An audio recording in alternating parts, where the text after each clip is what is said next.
Oh, guys, again, as we mentioned this morning, this is the highlight for many of us of Lavecon 2016, when we actually get a chance to hear what Frontier have in store on the drawing board for the next few months and the roadmap ahead, basically. And more fun than that, we get to ask them questions about it.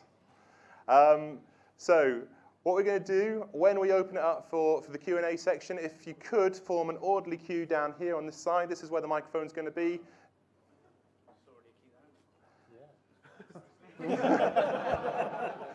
Zach, you can't ask the first question.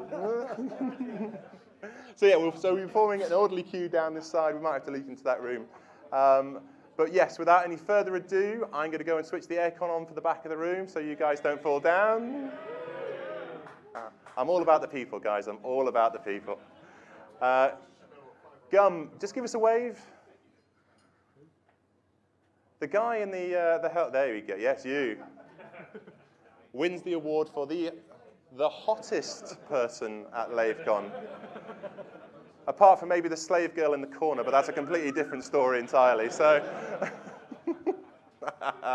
so without any further ado, I'm going to hand over to Ed to take over and run the fantastic Frontier panel. There you go, Ed. Round of applause.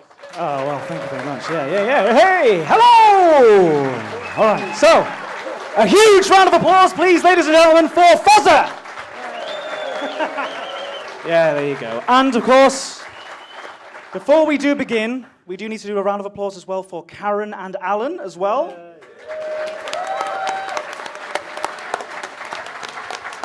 And then there is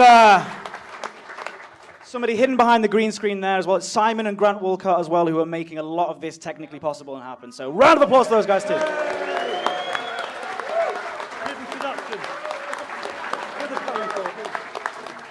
Look at you. Lovely, lovely, lovely people. There's so many lovely faces here. It is really, really incredible. I just can't imagine. It's really amazing that you would come along to the official Pokemon Go panel here. It's a phenomenon. It's taken off. It's mad. It's so fast. Like even all the dangerous players playing. Anyway, so before we do begin, you might remember last year. Who was here last year? If everyone put your hands up, please. Who wasn't here last year then? Wow, that's pretty good. Good. Okay, so before we do begin, we did, like last year, we had some, unfortunately, there is one person who couldn't make it today. And that would be David Braidman himself, but we do have a message for him first to start off this panel with. So, Grant, take it away. Hello, everybody, and welcome to Lavecon. Really sorry I can't be there. The team here are working really hard. Lots of exciting things coming up at Gamescom and afterwards. So all very exciting. Hope you have a great time. And sorry I couldn't be there again. Thank you. Bye. Round of applause for him, even though he's not here. Massive round of applause, please. He really did wish he could be here this time. I honestly promise that this time. So, as David not so subtly hinted there, and as we not so subtly hinted in the newsletter yesterday, Gamescom's going to be great for Elite Dangerous fans. Thanks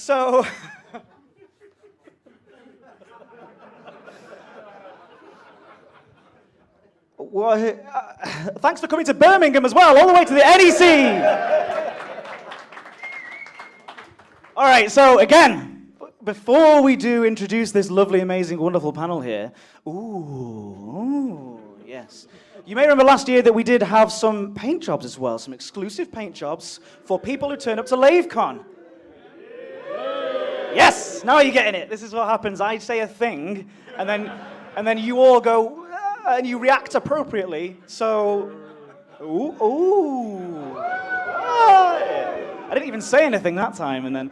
All right, so Grant Woolcott, if you could please show a random screenshot on the screen for me now. I think they already had that one, didn't they? Can we get a polite ripple clap, please, from the... Yes, very nice. That's very nice. It's like doing a good golf shot. I really like that. And because somebody tell me, do you already have that one? You've already got that one. Next one.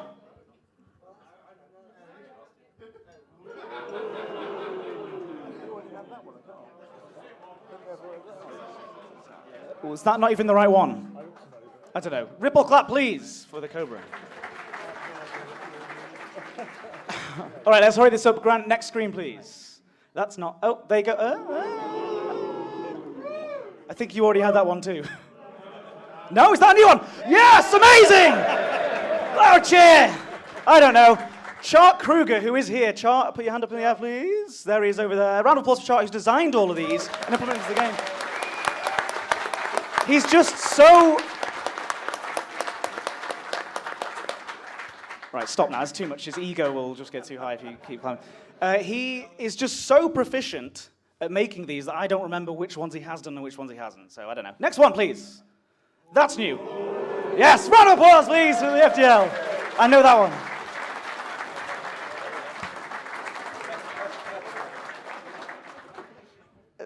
You go keep this up for 2 hours. Next one, please. Yes! Now we're talking! The Anaconda. I know the name of that one too as well, so that's good. All right. So, do we have anything else? Oh, it's excellent. That's it. Thank you very much, everyone. And no, seriously, again, before I do, well, no, in fact, let's introduce the great panel. And I really do. These guys have given up their own free time to come along here to meet you wonderful, wonderful people. And let me tell you, it is our pleasure. I speak on behalf of them. It is our pleasure that you guys come along to this. It is really, really, truly, truly amazing. And it's already been an amazing day. I've had so much fun. We've got loads and loads and loads of stuff planned for today as well. At 6:30, someone can confirm. No, 5:30, there's a quiz. And 3 of these guys, I think we've got Dr. Ross. There he is over there, taking part in there. We've got Steve Kirby. There he is over there. And Michael Brooks will be heading up a Frontier Developments team. So do come along to that quiz. That will be a lot of fun. At 6:30, we're then playing a game of Deal or No Deal Frontier style, which is going to be... Shambles. An utter shambles. I mean, he says it right. It's not a shambles. Executively produced by Mike Brooks, and that's why it's a shambles. Hey, get in. All right. So.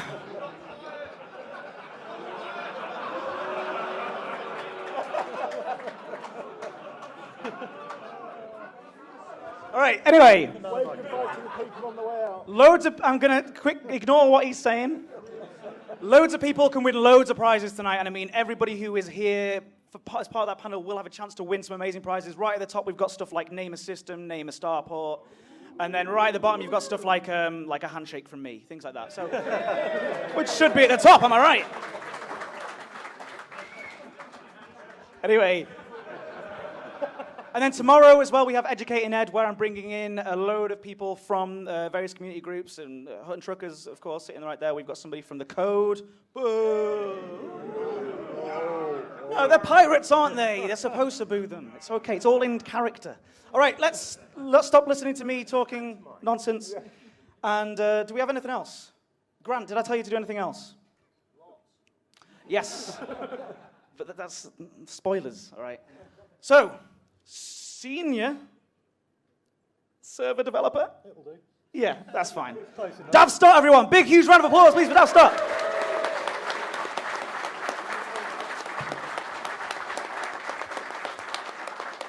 We have, of course, the beige cowboy himself.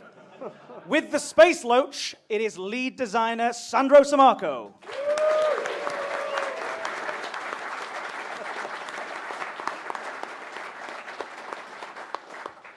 He'll show you his axe if you ask him very nicely. You don't even have to ask nicely. I'll just show you anyway. It is executive producer Michael Brooks. Huge round of applause, please.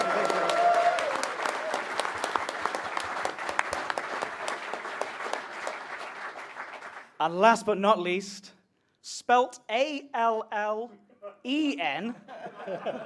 not like in the newsletter what I spelt it, A-L-L-A-N.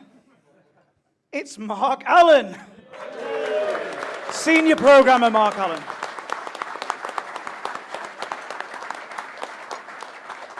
As if those paint jobs weren't enough information for you, before we do begin the panel, of course, you will get a signed, beautiful poster that Dav is now going to hold up for everyone to see.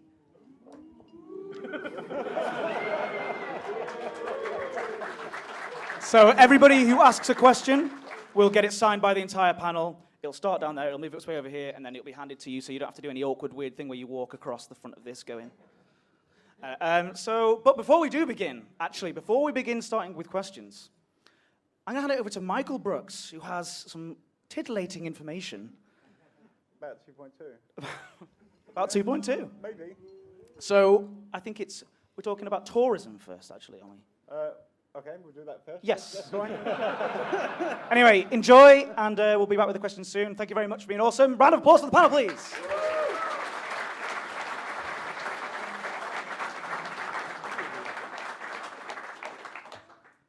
All right, so Sandy may be hearing some of this for the first time, but...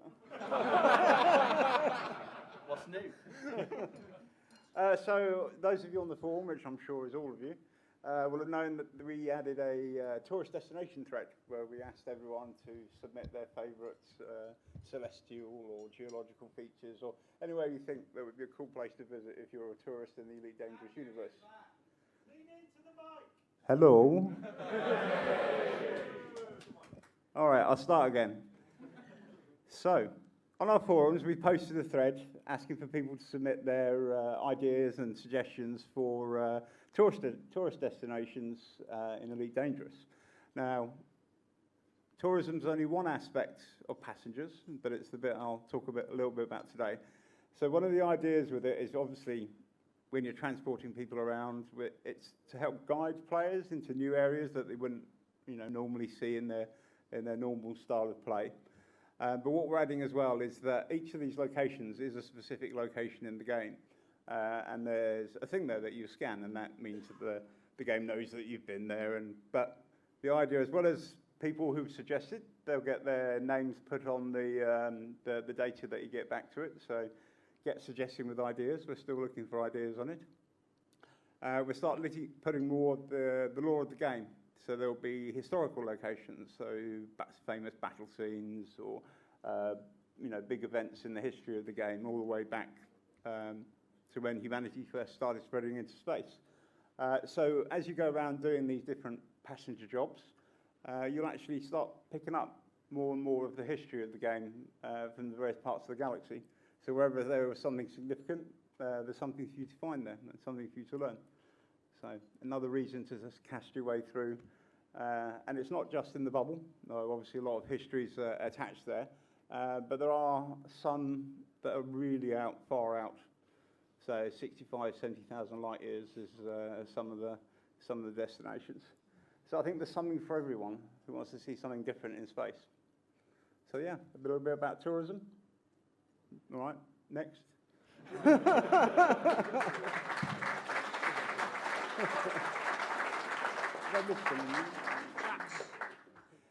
Yeah, so the other thing that came up was Jacques. I know some of you have been out there and getting him up and running again. So he had this dream of reaching the other side of the galaxy, and somebody UA bombed him. So when they tried doing the jump, he didn't end up where he should have been. However, looking at what people have been doing since then, there's been the idea that players want to build a new human bubble based around Jacques. So yes, we're going to support that and make that happen.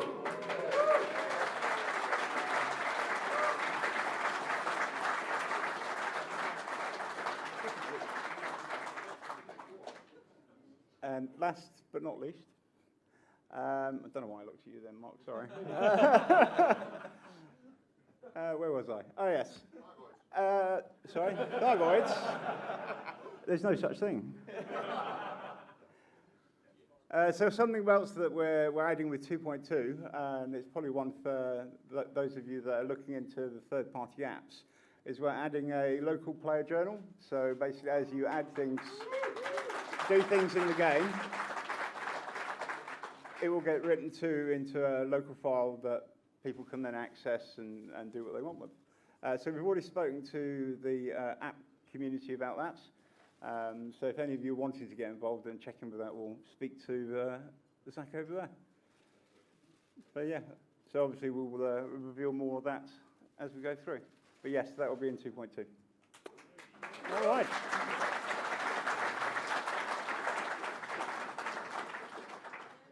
So I I think it's question time, is it not? Already. Okay, Zach. Okay, who's got the first? Is this microphone on? Oh, it is. Excellent. Ben, I'm not bringing it over to you. Get off your and come over here, thank you. And if you've got questions, don't put your hand up. Oh, okay, I will come to you. Yeah. Sign it and send it across. Kill me now. Okay, Ben. Right. Mike, you said that we're getting historical and potential battle sites and things like that. Yep. I've asked this at every Lavecon. Will we be getting the Tierney graveyard yet? Yes, at some stage. Hey! Not soon, though. Not soon. It's not in 2.2, but So it's Yeah. confirmed. At some point, we'll have the Tierney graveyard in game. That's super. Right. So I don't burn in hell. There you go. So introduce yourself and ask your question. Well, apart from, can I have the poster? yeah, you might as well keep them coming. Yeah. Mike, for the some of the tourist destinations you said for 70,000 light years plus, will they have a time limit on those missions, or will it be an unlimited time limit, bearing in mind that not everyone can play 40 hours a day? That's a very good question. 40 hours a week, sorry. I don't actually know the answer to that. I think if there is a time limit, it'll be extremely generous. And something we're looking into, which is kind of related with CGs is another one, especially for the ones for Jacques, is having them so they're like a month long, so there's plenty of time for people to participate. So we'll follow a similar philosophy for the passengers as well.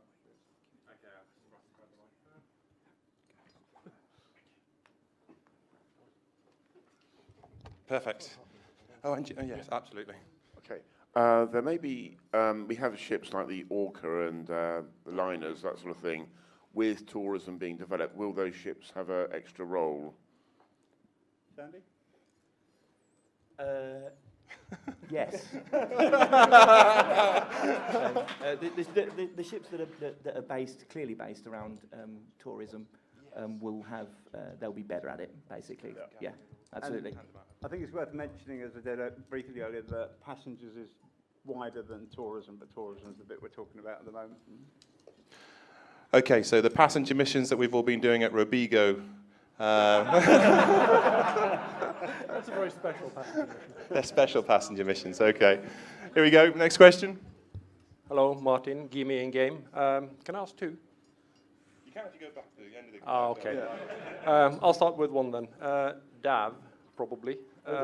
When you die from a bug or something similar while exploring, you lose the exploration data. Is there a reason for that? It's mostly a design question, actually. It's like a... Yeah, so, well, okay, so that sounds like a two-part question. Did you say when you die from a bug? Well, when you die from a bug, you get restored and you get money, but you don't get your data back. And Yeah, that so seems that- kind of odd. I guess it's because I assume they go through different pipelines. When your ship's destroyed, you do lose data, and that's on purpose. That's a design issue. Clearly, there aren't any bugs, so I don't even know why you're asking if you would die to them. But if there were, I think it's an unfortunate incident. It's not something that it's not on purpose.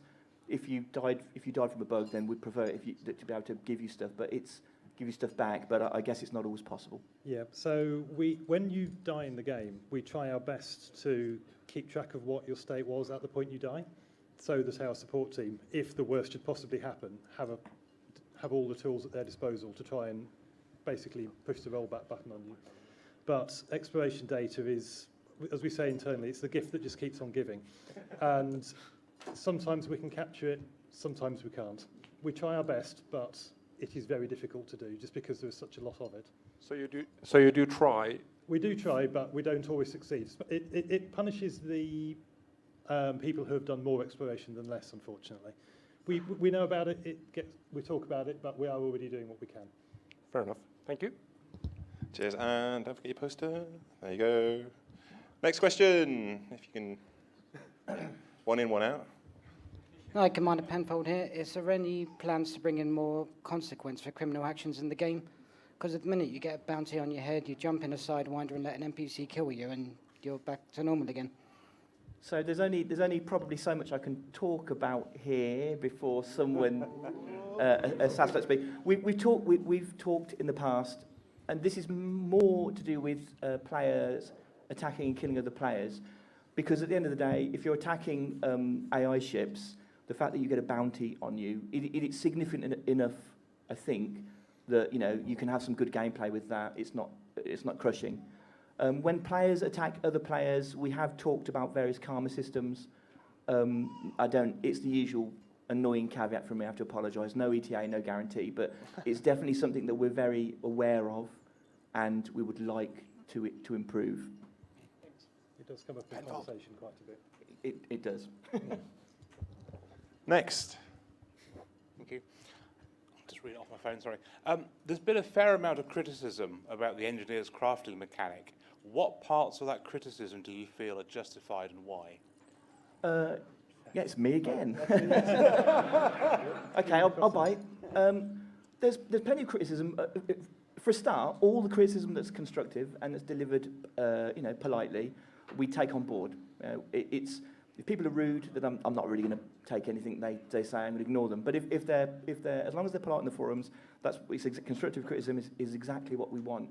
So I think specifically with the engineers, I think with the first passes of the materials, it was too punishing.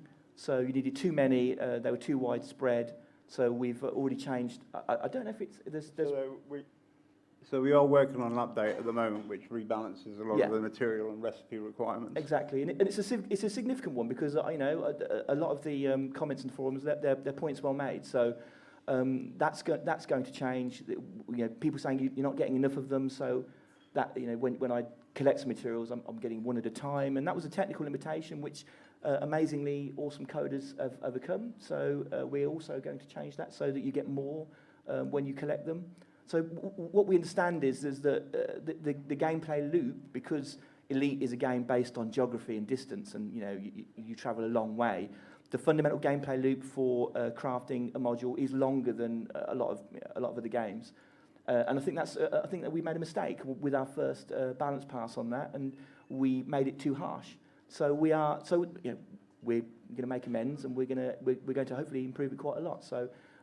I'm looking forward to seeing what people make of that. Also, the criticism, and this is a really good one, and this points, again, directly to the forums. I love the forums. So, we created experimental effects for weapons, and hopefully in the future there'll be for other things as well. Weapons was an obvious starting choice. And our initial plan was that these were quite rare things that you might get once in a blue moon. It was really cool, and it was more to do with the personalisation, actually, rather than any form of super balancing of one player being a lot better than another.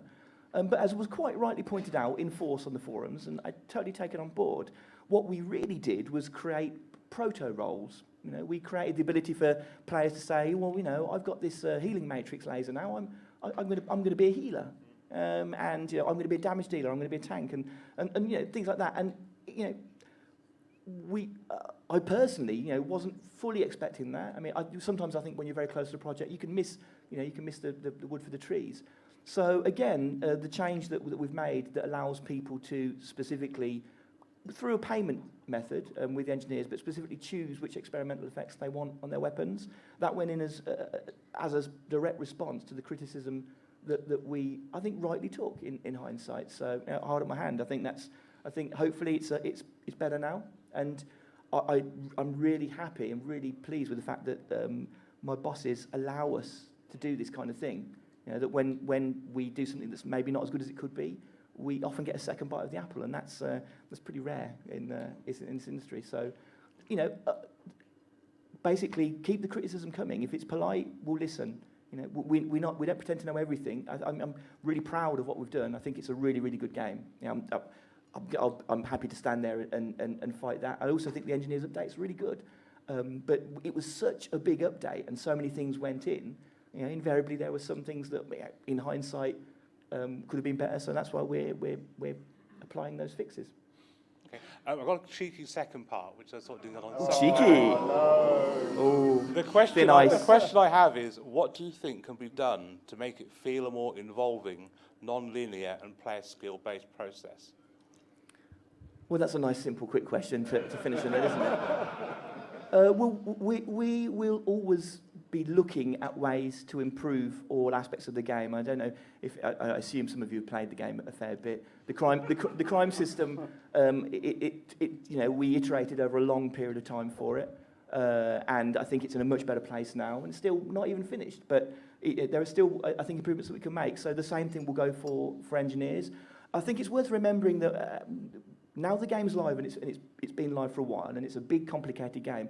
Every time you add anything to it, and no matter how small and how seemingly trivial, you're actually pulling on lots of strings that affect lots of different systems. So it's why we always have to apply quite a cautious approach to any sort of improvement, any sort of iteration, because I'm painfully aware that people have different opinions, and we might think, oh, this is good, this will make it more immersive, we'll do this change, but there are a bunch of people that have got used to how it is, and there are a bunch of people that like how it is, and there's always a challenge. So I don't have off the top of my head, I don't have a direct answer right now for that particular question, but it's, engineering and crafting is here to stay. I think it's an addition, bonus to the game, so if ideas come to us that we think, wow, that's stunning, we've got to do that, then we will look into it. Great stuff, yeah, and just to pick up on that, I think you guys do a great job in terms of the amount of communication you take back from the community and the stuff that you do to act on that, and also the flip side of that, where you stick to your guns. In those wonderful AI guns that keep kicking my ass, no matter how many letters I send you about changing the AI back. The way you stick to your guns when you know you've got something that's right and correct for the game. So, well done for that. Next question. Hi. Mad Cat Galcop. Right, my question is, it's a nice fluffy one compared to the previous ones. Are there going to be customization kits from new ships? We've had a few people say, they'd like to customize their Vulture, they'd like to customize their Python, their Anaconda, and so on. Is that coming down the pipeline? Headlights. Banners. This is really cool. Banners on the SRV.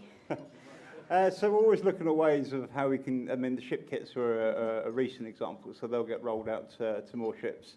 And I'm sure our wonderful marketing department will be announcing that in the appropriate time.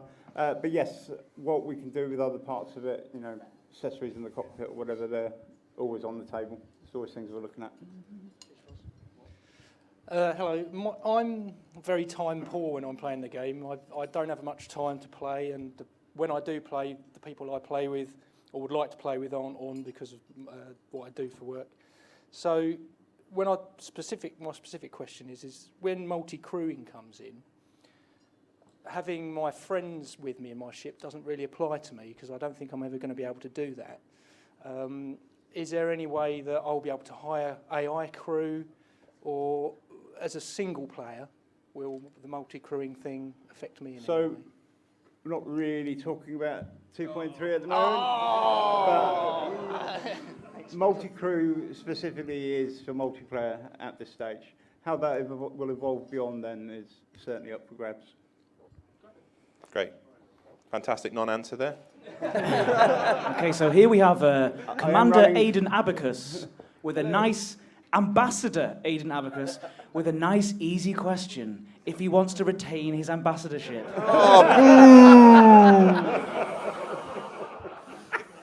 He knows I'm joking. Okay, I will stick to plan B. Now that we can land on planets and have bases there, is the idea of some sort of asteroid secret bases, smuggler, pirate, who knows, on the horizon or far beyond? Ex-ambassador. It's a classic joke, but no.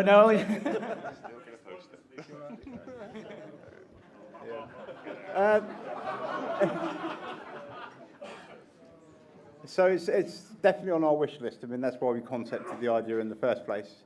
David especially, he loves that kind of thing. And he has a whole engineering thing about how you'd build them. So yes, I'm sure he'll be making us put them in at some stage.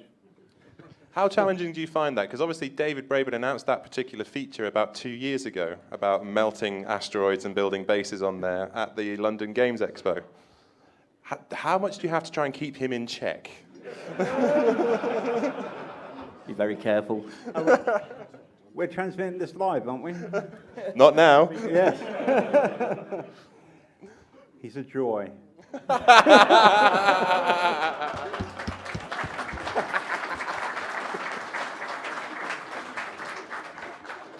Hi there.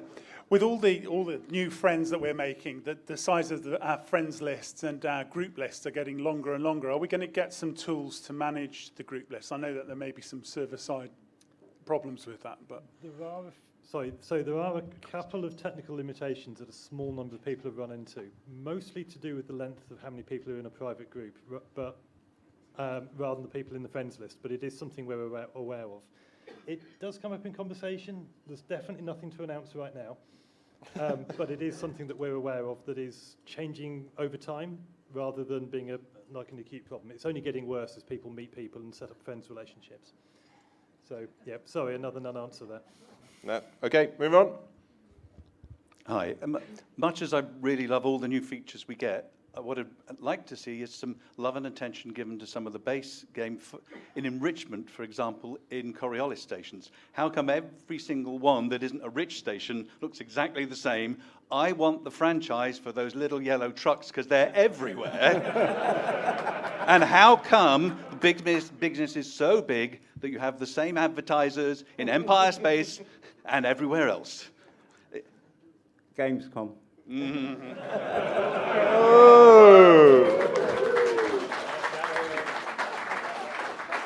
See, now you're all going to Gamescon, aren't you? As a player playing on the Xbox with an in-game player faction, we try to play alongside other factions as well on the PC and on the Xbox. Just wondered what the outlook is on cross-platform play and whether we're getting anywhere closer or is it still a rumour?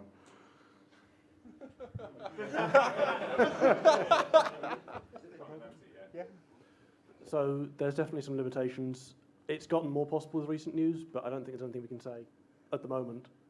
I would love to do it. Can't promise anything. Yeah, I think at the moment it's not quite in a position where we'd be able to transition everyone onto it. There's certain restrictions on there, but it's certainly something that's going to become more prevalent as. Yeah, it's definitely been discussed. I can say that much. Yeah, it's just that we're still running on the same BGS, but that's a good answer, I suppose. It's not like it's not a no. So. No. Did you say you want everyone on the same BGS? No. We already are on the same yeah, BGS, yeah. so it'd be good to. But we have control over how all that works. Other things we don't. Okay. So is that another Xbox player in the back there? I play on Xbox at home. Sorry. Passengers and tourism. Are we going to see this ground-based as well as in space? Will we get tour buses? Oh, I love it. I guess the Orca's a pretty expensive tour bus. Yeah, it can be basic. So we're using a very similar thing to how we can place fixed point scenarios using an internal non-sexy term. But where we put things like debris fields and things like that, we use the same technology so we can place them pretty much wherever we like them. Yes. And that will include on surfaces of planets. Great stuff. Hello, Commander Matthias Shallowgrave. I wanted to ask about the lore, because it was always something that dragged me into the game, and there were some subtle hints recently from kind of respected members of the community, like Drew Wager and Celestin Lake, that some parts of the lore from the previous games were kind of irrelevant anymore. And I know that you, Michael, said on the forums that the official storyline is that the cure wasn't delivered to the Thargoids. Are we going to get some kind of a new timeline for the Elite Dangerous, and how much of the old lore have been cut off the game? So obviously we're doing Elite Dangerous. We're doing a game with much better technology than was available before, and in some sense there are elements of a reboot to it. The general consistency of we brought forwards as much as possible. Obviously, with the very first game, that's very limited. It's a completely different thing. But certainly with FFE and FE2, we brought across those elements that still fit within what we were trying to do with Elite Dangerous. I mean, the first thing that actually we hit was trying to transpose the old Galaxy into the new one. That meant a lot of changes, simply because they're very different structures. The Galaxy in Elite Dangerous is much bigger and is also much thicker. So that when you're looking at it, just the very simple thing of looking at the star map in the previous two games, it's a relatively simple structure. And changing all that actually meant that all of a sudden, some of the relationships that you had before, like where you had the sort of the almost three-way confrontation between the Alliance, the Federation, and the Empire, just didn't work physically anymore.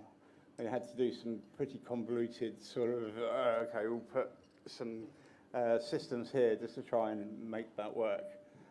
Also, I think there's a brilliant opportunity here to tell some of these bits for the first time. So Thargoids is probably a good example of that. There's a whole thing that, you know, there's a big build-up to it and has actually been going on for a little while about, you know, what could happen and, you know, what else is out there in the universe. And I have to be a bit careful now about what I say. Keep going. But certainly from the lore perspective, as I said, with the tourist locations, is that we'll have these historical sites. And from there, you'll get different snippets of what's happened through history. Whether or when it will be put into the timeline, I don't know, but yes, that's certainly something that could happen. But I want to try and get that more sort of diegetically through the game as much as possible. Yeah. Well done. Great question. Does that star map still give you nightmares? Yes, it does. Yeah, with the new player bubble being quite a distance away, is there going to be anything introduced in the game that will help players get there a bit more quickly, like jump gates? You mean like improved jump drives what the engineers provide? Maybe something a little bit bigger than that, actually. I've learned over the years never to say never, but jump gates are very unlikely.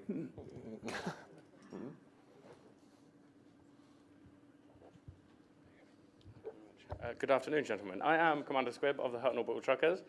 I was wondering... For the mug. With the imminent release of the passengers missions, will the Beluga liner be available? Oh, we'll have to wait and see on that one, I'm afraid. Also, when you're plotting routes in the Galaxy map, is there any thought of maybe you can add a waypoint into your route that you can go via somewhere rather than plotting separate routes? So we have been looking at some tweaks to what we're doing with the Galaxy map route plotting. Unfortunately, I can't reveal that right now because somebody's already reserved it for their live stream in the future. But yeah. Thank you very much. Brilliant. Okay. Just to save time, we've got any more people in the queue from the Hutton Orbital Truckers? Okay, can we just give them a cheer now? Just saves time, that's all. Okay, next question. Hello, Commander Skunkworks here. I'd like to say thanks for a fantastic game to start with and be such a approachable company. Unique. However, one of the points of the game is its ability to interact with other people in a very dynamic way. However, over the last release, or couple of releases, there's been some interesting parts of instancing coming in. And it's made playing the game much more difficult, especially if you're trying to do things like live streams and things like that. They really show out. What kind of work's going on to resolve these kind of problems we're all seeing? So we tend to be quite reliant on feedback and bug reports for that, so we can look through the network logs and see, you know, is there an issue at our end? Is there a conflicting issue elsewhere? Yes, just keep providing us with the information and we'll just keep hammering it. Yeah, I mean, there are people who are looking at these things. We've gotten to the point where when the issues turn up, they're probably not simple issues. So it can take some turnaround time to fix them, but we are looking at it.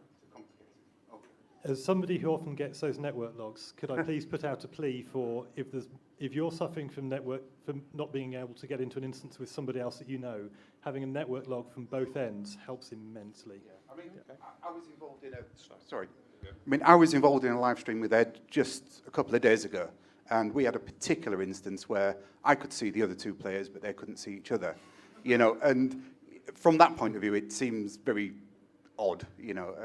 So just network logs, basically. Network logs and send a support ticket with them attached.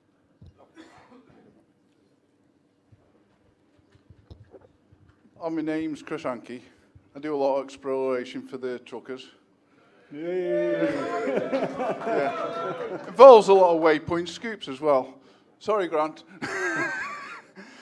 My question is, I've been escorted home the last few times. Is there ever going to be any escort missions? It doesn't have to be for exploration. Can you call on AI to help you out, or can you help in missions to escort gold to the other end of the bubble or something like that?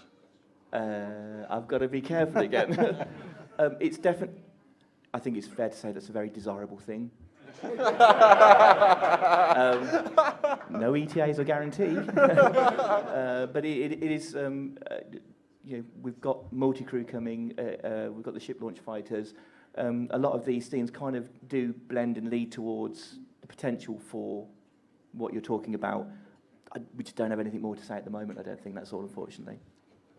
Fair enough. Hello, I'm Karen from the Fuel Rats. So I've got fuel.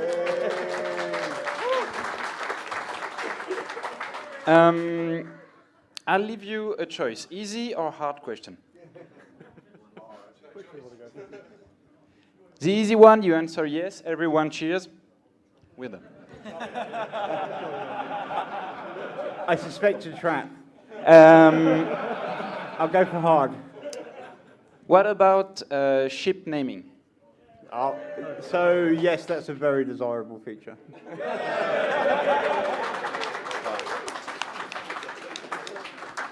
And a little trickier, I was thinking about the Forbidden Rift. That was the hard question, wasn't it? The Forbidden Rift and exploration in general.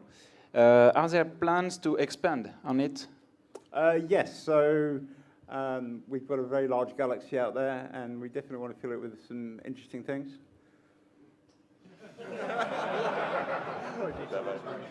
Yes, Gamescon.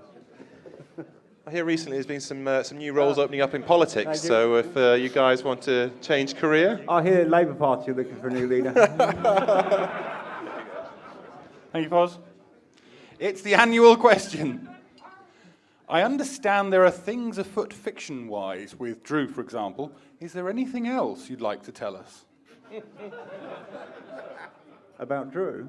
What he does at the weekend is his own concern. But no, fiction-wise, is there anything you'd like to tell us this year? There's nothing to reveal at the moment, I'm sorry. Ah, okay. That was nice, sweet. Okay, moving on, Russ. Hi.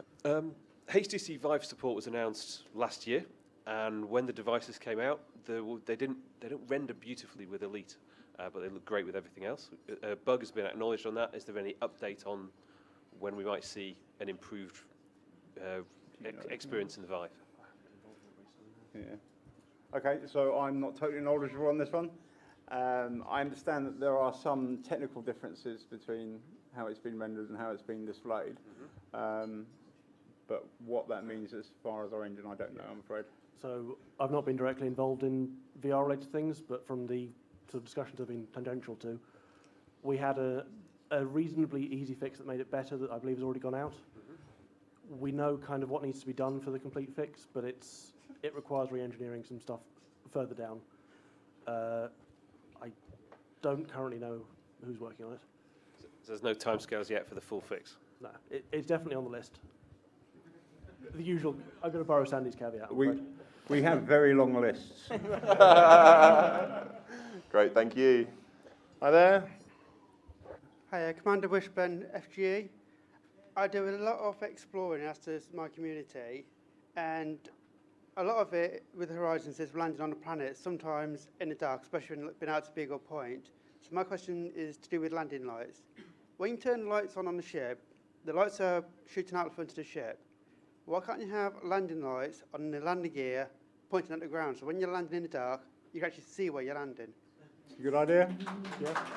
That's a really good idea. Is that one of those moments where you just go, oh yeah? Why not?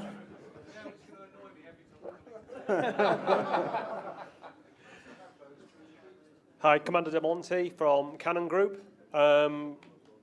Decals.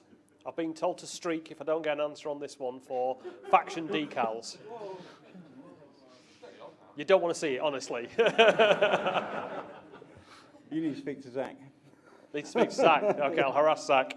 And then very quickly, Cannon Peace Initiative. We have a feeling that something might be coming, and we've got a gun ports closed ethos.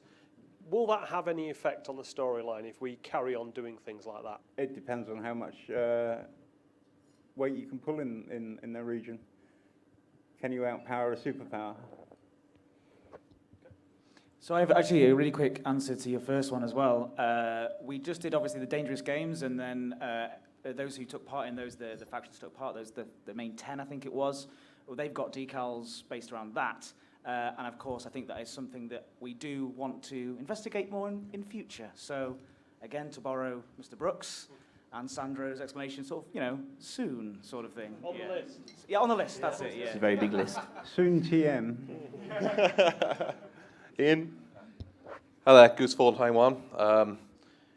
UA keeper and deliverer extraordinaire occasionally, especially to Jack stations, but that's another story.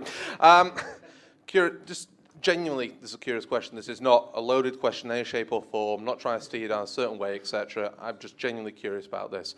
When you've said for many, many times, particularly in the Kickstarter, particularly in all the times come up to it, it's all about player choice and how player choice is going to change the universe, change this, how these things are going to interact with the world that we play in.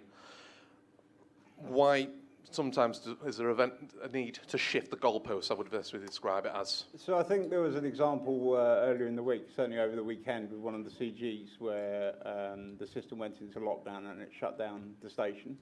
So that's a perfectly reasonable event to occur, but the amount of effort to put it into that state was disproportionate compared to the amount of people. So a small number of players basically disrupted the gameplay of several thousand players. So the principle is perfectly correct, but in that instance, we felt the need that we had to rebalance it. So the idea is that we're going to rebalance how easy it is to put things into lockdown, but in future, then it's hands-off, because we'll be happy with the effort that's required for it. I'm trying to think how to best describe it. I've been drinking too much all day and yesterday. It feels more like, particularly when you look at it from the outside, and particularly when you've been in my situation in the past and you've received stupid death threats from idiots who can't take this game way too seriously.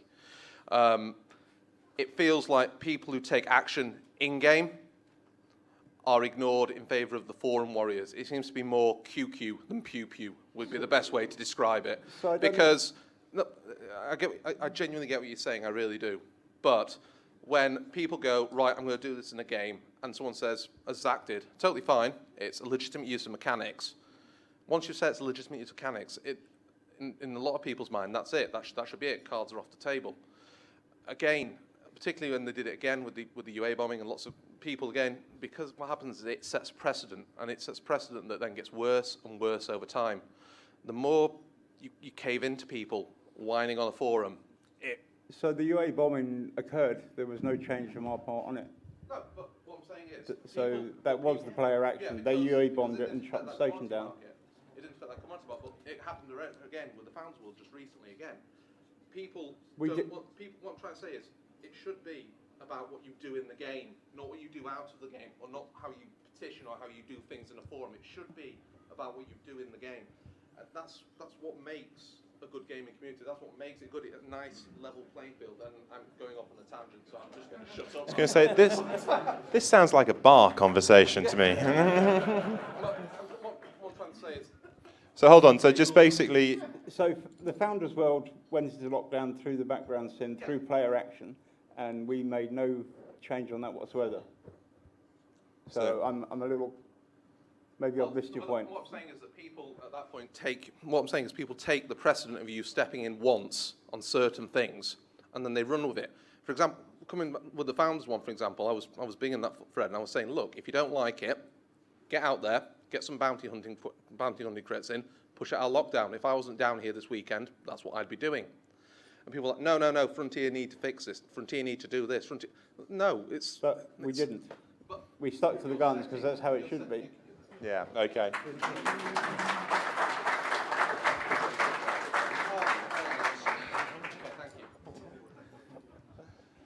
Okay, next question, Rob. Hello, Rob Fisher here. How do you decide where to put things and events in the galaxy?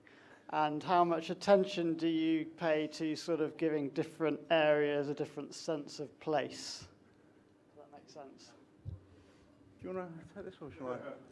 It's a really big place, so putting sense into it sometimes is quite difficult. I think a variety of ways. For example, with the powers in power play, that creates geography.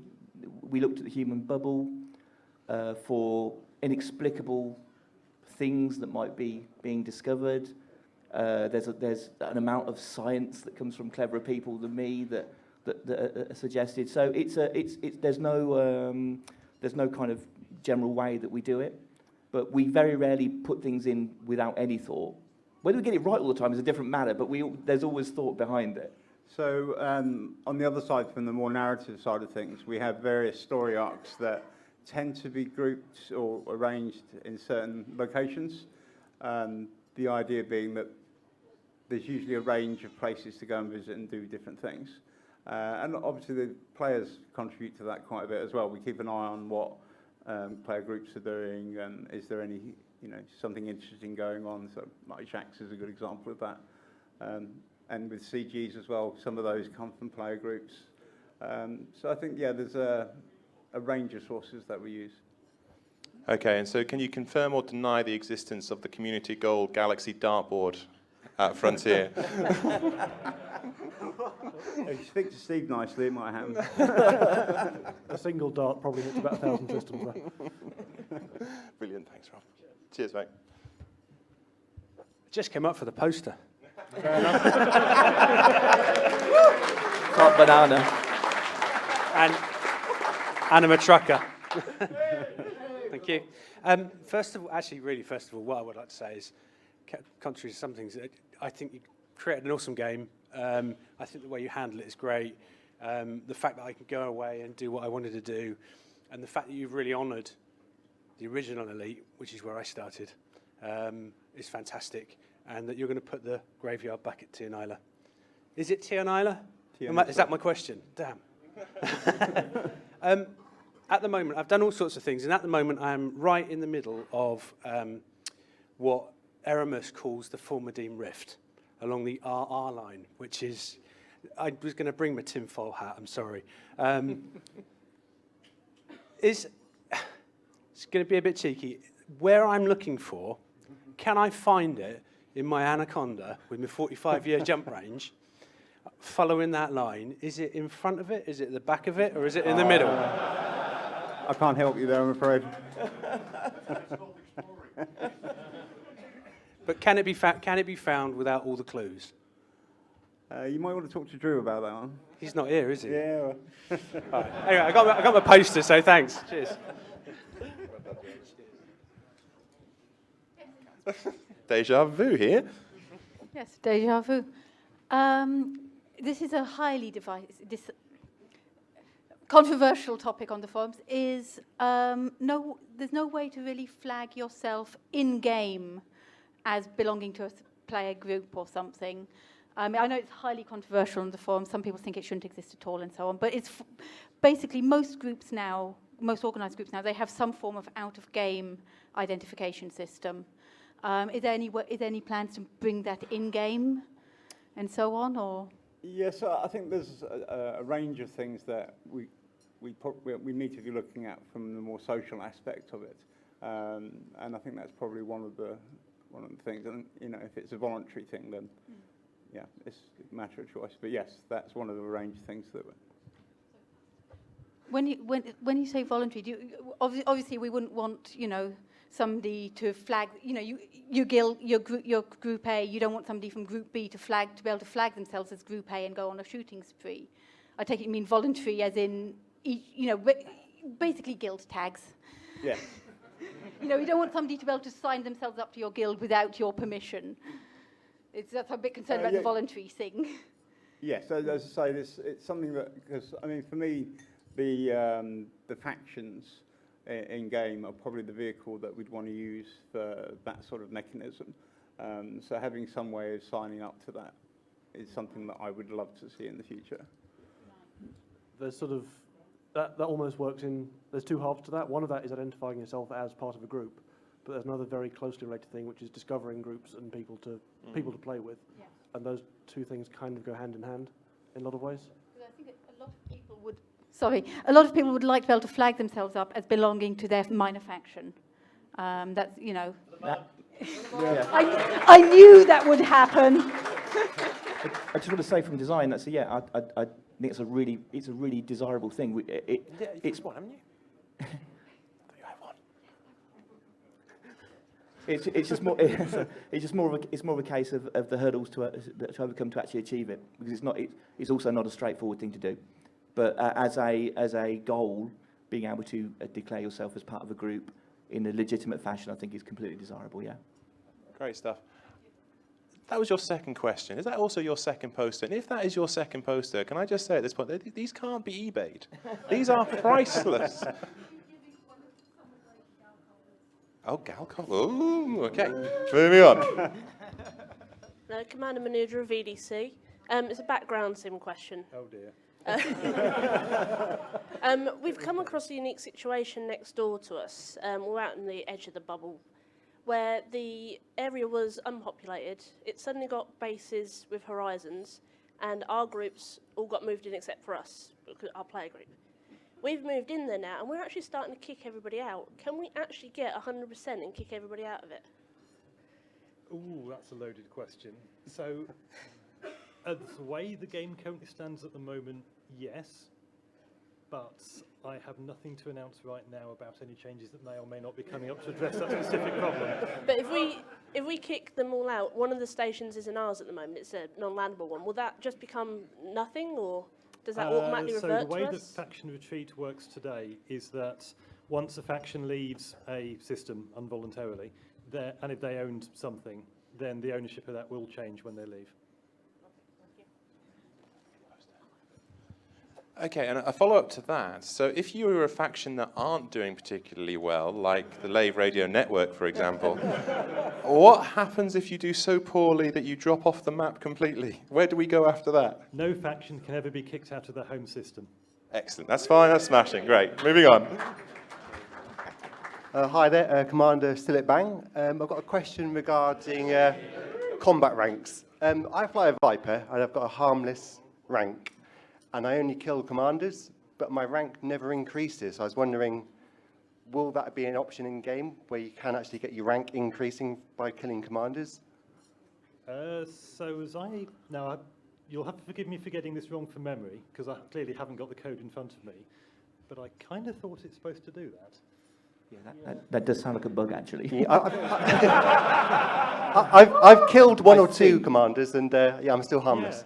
Yeah. There is definitely behaviour in there for when a commander is killed by another player, for things like claiming bounties and so on.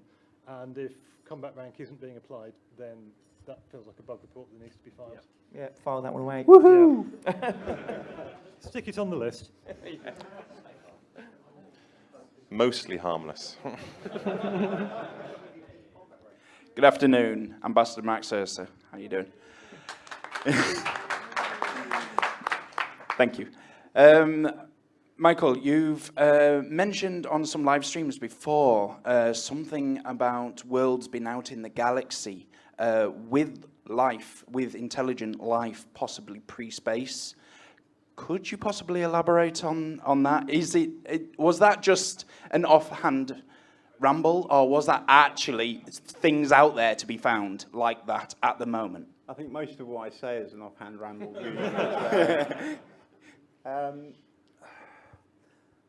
At the moment, the life that you find, barring some very specific exceptions are sort of planetary bound. But yes, we are looking to expand what you can find and encounter. So, like possible populated worlds with lights on the dark side, even though. Later on for that sort of thing. Yeah. Thank you very much. Okay, guys, the Q&A is going to end at around about 1:15. So can we have a cut-off on the line, please? So that says Madeline. Doesn't say Madeline. It says Made In. Excellent, Made In. The guy in the Made In T-shirt. You are the last in the queue. Yeah, made in 1976. 40 years of being awesome. Excellent. Good T-shirt. All right, so you are last in the queue, so no more questions after you, okay? Good afternoon, Ambassador Arathon.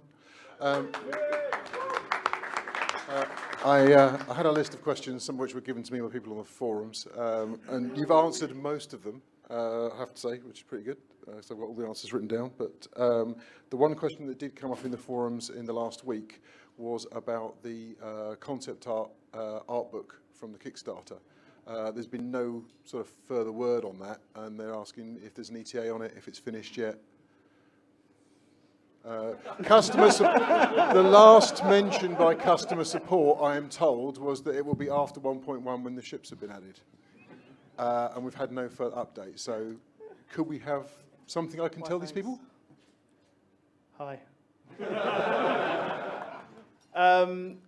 So I don't have an update for you right this second, but it is something that we're aware of. I know that there was a few updates that went out, as you said, with support, and it's something that what we'll do is make sure that we go back, get an answer and an update, and email it out to all those people that are awaiting that item. It's something that people are aware of, and it is something that we'll make sure to get something out to as soon as possible. Okay, thank you. He's dead good at that, isn't he? He's dead good at that. Zach Antonacci, everybody.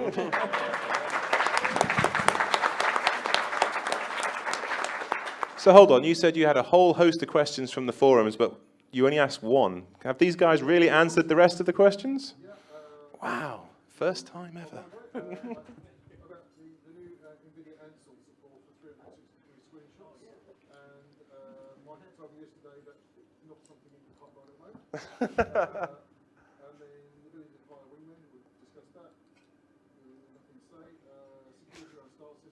Nothing to say, yeah. So basically you're going to summarize nothing to say for these guys then, aren't you?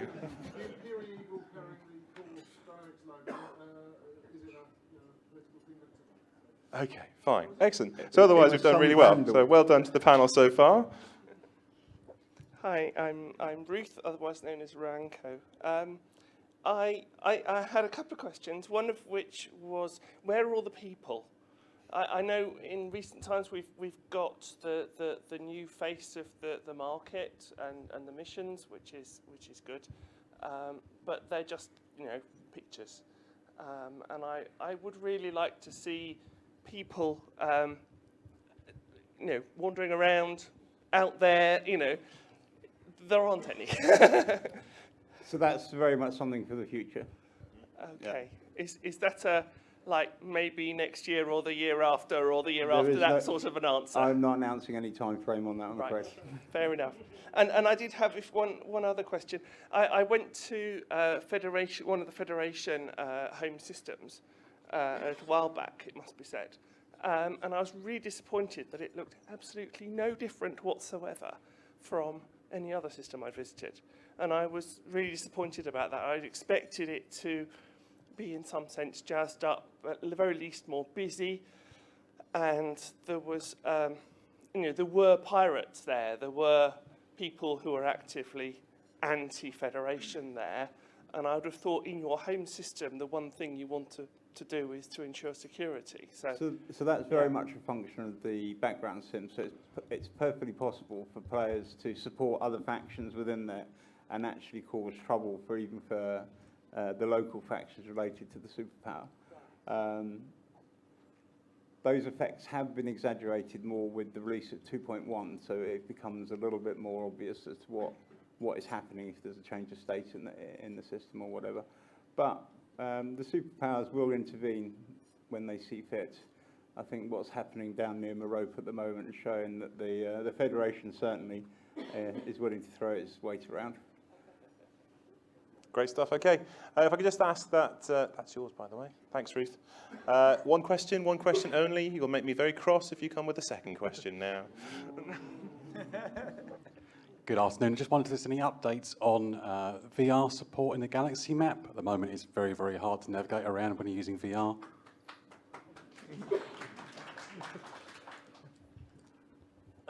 Usual caveat, nothing specific I can announce. I know it's an area that the UI team are looking at. It's not always an easy thing to figure out what the right answer is. So once we know what the answer is, we can do it fairly quickly. To be determined.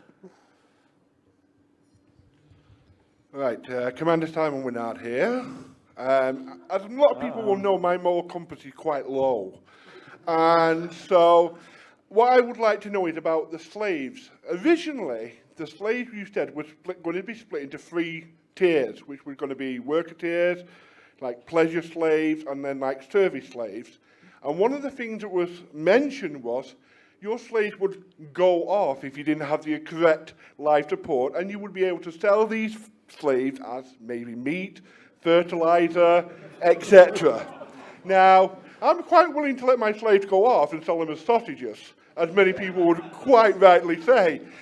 Is there any plans in the future for this mechanic to be put in the game, as it was mentioned a long time ago now?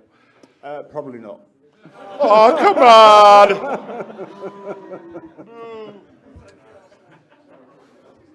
Do we vet people on these things? He snuck in. I didn't see him. He's a small guy. I just didn't see him come through the gap. All the way from Texas. Everybody, round of applause for Eric Markey, ambassador from PAX South. I'm going to hire you, Ed. And, of course, Hutton Truckers for the mug. Okay, simple question. Going back to the original Elite, those feline creatures, the life forms that we saw on some of the planets, where are they? Did the humans eradicate them? Or did They're they not run? part of the Elite Dangerous timeline, or they weren't sentient in the first place. Whichever one you prefer.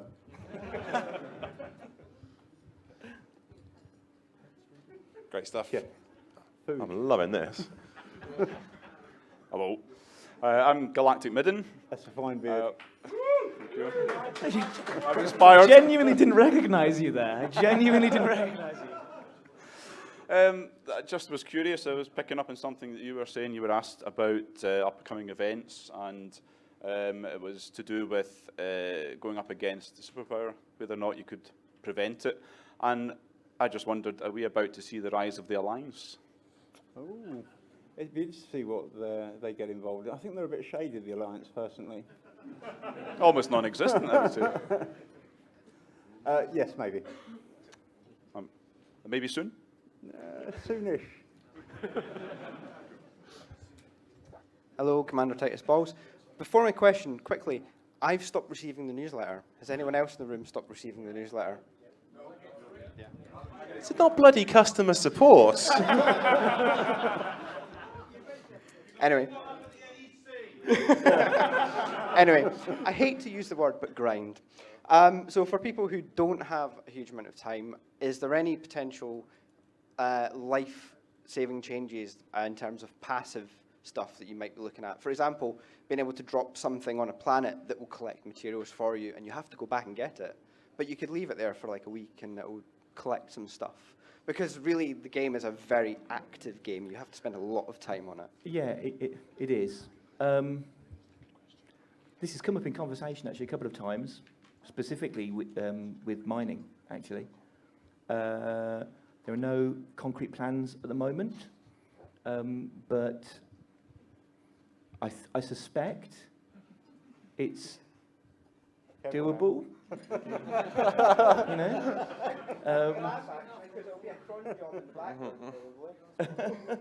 My poor servers. I suspect that a lot of the reasons are actually technical as to why it doesn't really exist in any form. Although, in fairness, it's something like collecting after a time spent, passive collection like that. It can be quite difficult to balance. So it's not something we can do quickly or easily. But we are looking at the various different gameplay loops, like as I mentioned earlier about the engineer gameplay loop. You know, we're not afraid to make changes if we think those changes are going to be for the betterment of the game. So nothing to announce. Brilliant. Yeah, that's yours. Good afternoon, Commander Fluffy Bun. So, when you were when you're saying about vetting the questions earlier, I was getting a little bit worried. But it's a question with regards to Galnet, or at least in terms of how information is put out to the public, put out to the players, and so forth.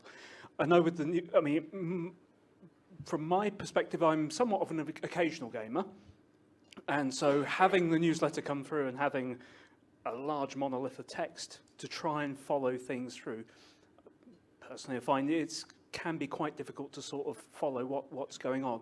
So, are there any ideas or any plans with Galnet in terms of how information's put out to commanders in terms on that side? Or? We have no shortage of ideas on it, but I think it's a very, you're correct in what you've identified there. There is a lot of text. I mean, most of what we do is displayed through text. So that's something that we are looking into to see, you know, because there's obviously a variety of options that you can do, but the problem is with such a dynamic nature of the game, procedurally generating text isn't too hard.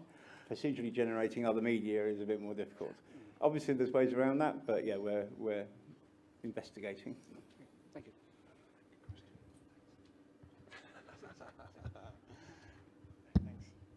Hi, Commander Noodles.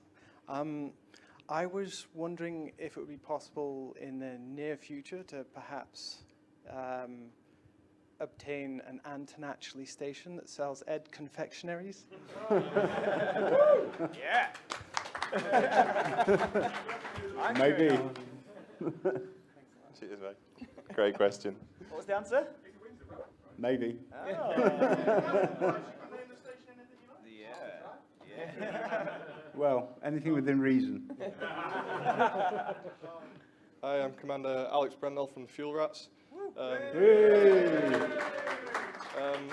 Question, you've currently got quite an active and involved beta process right before release. I was wondering if there's any interest or direction in expanding it a bit earlier in the timescale so that there's possibly more time to put in any changes that you think are appropriate. So, obviously there's a lot here that I can't talk about in it because it's mostly internal, but we always sort of review how we do releases and the procedure building up to them, and yes, we're always looking for ways to improve that. So maybe, but there's certainly nothing I can really talk about at this stage. Last few guys, come on. G'day, it's Commander Mishka here.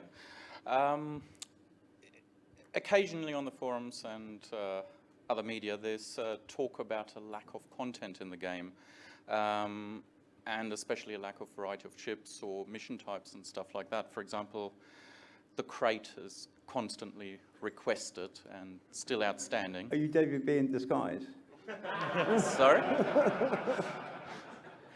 So I was just wondering whether you've contemplated leveraging the awesome community which has built itself up around Elite Dangerous, as other game developers have done around their own communities, to create content for you.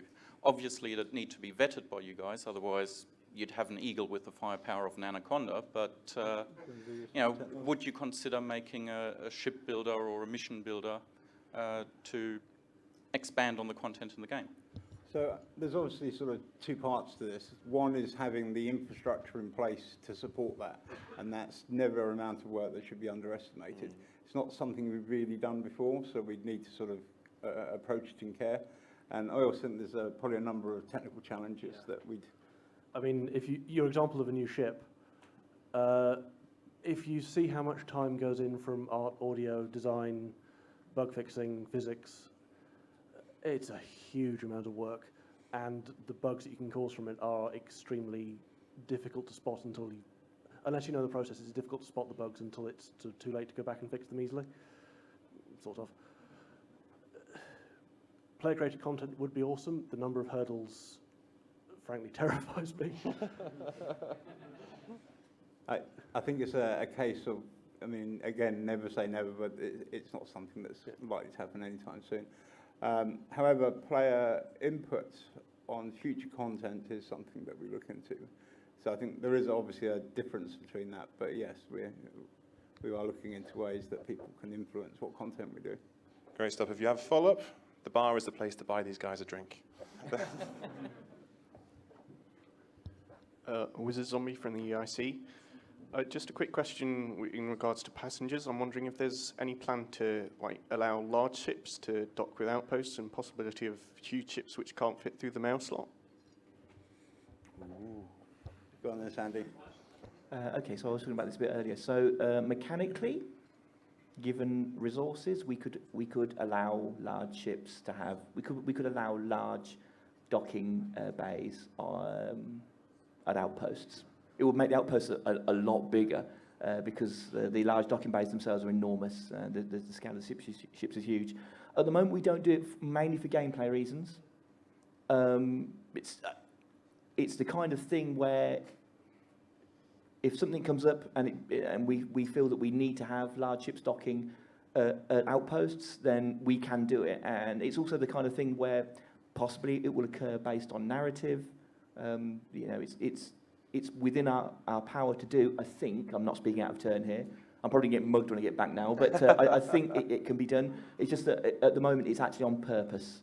The big ships are really cool in Elite, and they're very desirable, and we have to have some levers to make it so that they can't just do everything, because they almost can at the moment. So this is one of the levers that we have, but I wouldn't want to rule it out. Yeah, there's no major difference between outpost and a station. They are mostly the same thing, just built from different parts. So yeah, a large landing pad on an outpost is. Yeah. As soon as these guys want it, we can do it. Great. Hello, Brett Riverboat, Hunt and Trucker. Hey, got a mug. And I hope it's a good question because I'm the last one in the queue. Being a family man and having all sorts going on, full-time job, I find it very difficult to always find time to get to the game and have time to play. And then when I'm coming home from work, I get orders from Alvin saying that I've got to go and do some bounty hunting, get some money in, and my ship is miles away. So I was kind of hoping that the app that we used to have might actually be able to call your ship to your current destination, so I can get out there and get the job done before he starts barking at me. So you're just to get this straight, you think it would be desirable to have the ability to summon ships to your location? Correct. No comment at this stage. No comment. Fair enough. Excellent, and with that, we're only 10 minutes over, guys. That's not bad for us. I'm going to hand it back over to Ed for the last half an hour? For the last couple of hours, I think Ed's just said. Yeah, so it's me again, sorry. Hello. Thank you all for your interesting questions. I think these guys really enjoyed it. Now, I just wanted to say a couple of really sincere things as well from us at Frontier and the community team, but also it is reflected with the development team as well, that it is absolutely incredible. I feel like the luckiest person in the world that I get to talk to, a lot of you on a regular basis. You're an incredible community, and I know that Zach's had a lot of experience with other communities as well in other games. And he regularly tells me that you guys genuinely are the best community that he's ever had to work with. You are incredible, and you guys, the groups, everybody here, you are the people that makes Elite Dangerous as special as it actually is. So, massive round of applause for everybody in this room for being so unbelievable.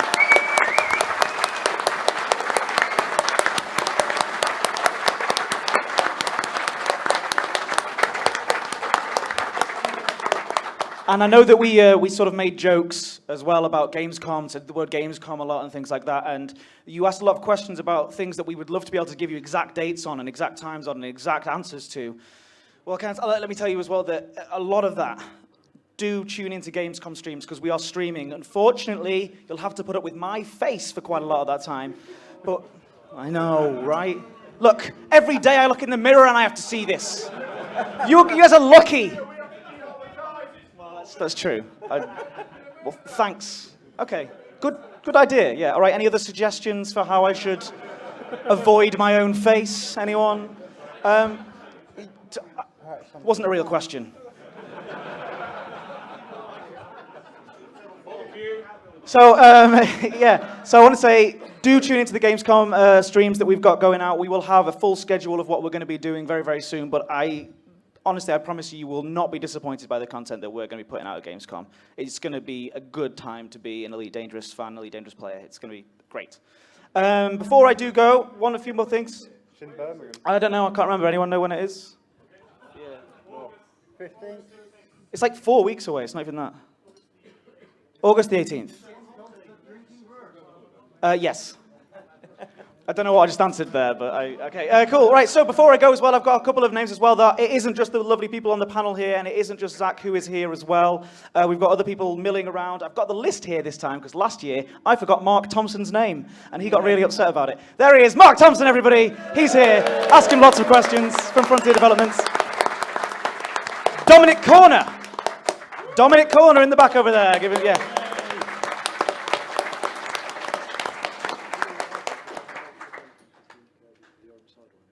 Yes, we got Steve Kirby, of course.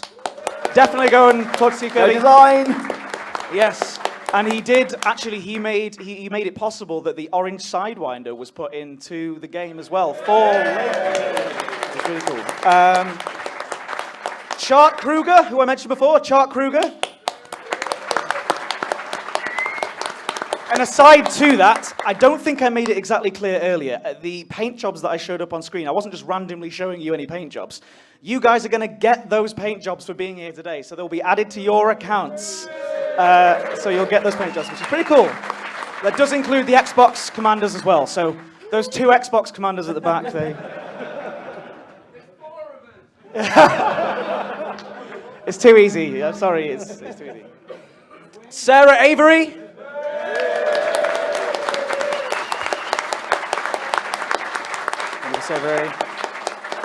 Anthony Ross.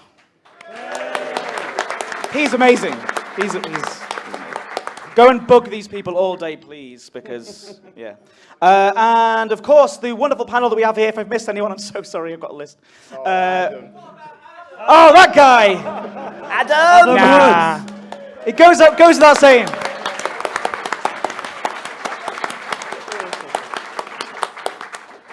Don't point. Stop. I said Sarah already. Good. What's the plan? Sorry. And yes, of course, Dav Stott. Sandro Samarco. Michael Brooks. And finally, Mark Allen. Remember, we've got loads planned. Check out the whatever you call that thing that tells you the order of things. I don't know what it's called anymore. The program, yes, because we've got loads going on, and yeah, it'll be better than this outro that I'm doing right now. Bye. Round of applause for Frontier Developments. Thank you very much, guys. Just a quick couple of points before everybody runs away. Obviously, if you would like to be part of the Lavecon 2016 photograph, that's happening now outside near reception.